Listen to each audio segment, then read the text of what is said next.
do is we build these models that understand the human cognition.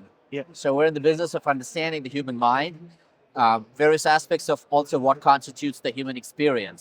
So we're looking at aspects such as emotions, behaviors, how people think, how people decide something, and also the intentionality. Okay.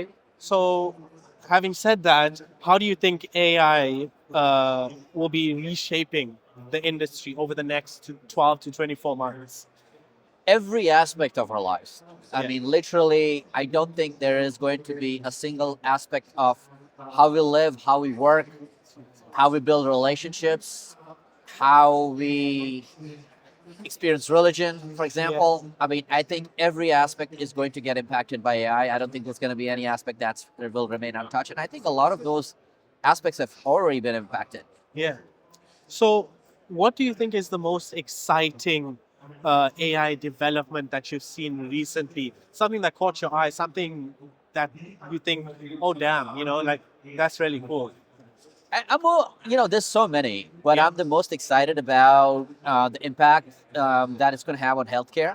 So, like for example, I'm hoping that after the recent developments, especially after the protein folding success, we're going to be solving a lot of these diseases. Like hopefully we'll be solving cancer and Yeah. other major problems, which have been a big problem for us. Other than that, I think there's a promise that AI solves a big part of our living experience. Like, it can potentially solve for food, it could create a surplus, and it can also solve for water, which is presumably one of the biggest issues in most parts of the world. Yeah. So I'm very excited about that because I think those are like 10, 15 years away from now. I mean, there's this recent talk about potentially 10 years from now, you potentially could get to a point you stop aging. Yeah. So, and those things are super exciting. Yeah. So you mentioned AI in healthcare.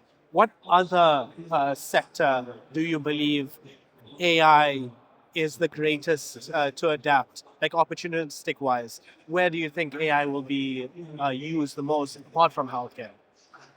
Apart from healthcare, Yeah. I think, well, healthcare is just one of many, right? I mean, apart from healthcare, I think the first, even prior to healthcare, I think the first things will be sort of building things and production, the factory floors, Yeah. optimizing workflows, process engines. So just getting the companies become more efficient, faster, better, cheaper, scale up, and also sort of help solve for the lack of human resources. I mean, most of the developed world has their population shrinking Yeah. or platoon, and there's just not enough workforce to capitalize on the demand that we need to do. Yeah. So I think AI combined with robotics, I think helps that, and I think that happens first. Some of these things happen later, so that's kind of how it goes.